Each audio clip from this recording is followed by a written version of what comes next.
فعلا الإنسان لو طابت نفسه من شيء صعب يتقبله من جديد، ولو حاول ما يرجع نفس النظرة ولا نفس الإحساس اللي كان قبل.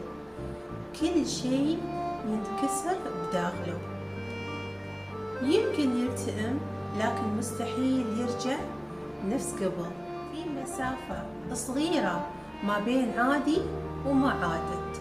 هالمسافة كافية لتغيير كل شيء، ولهذه الأسباب حافظوا على الشعور ولا تخلوا أحد يوصل لمرحلة ما عاد يهم، لأن وقتها ما في شيء ترجعه مثل قبل. موازين الحياة.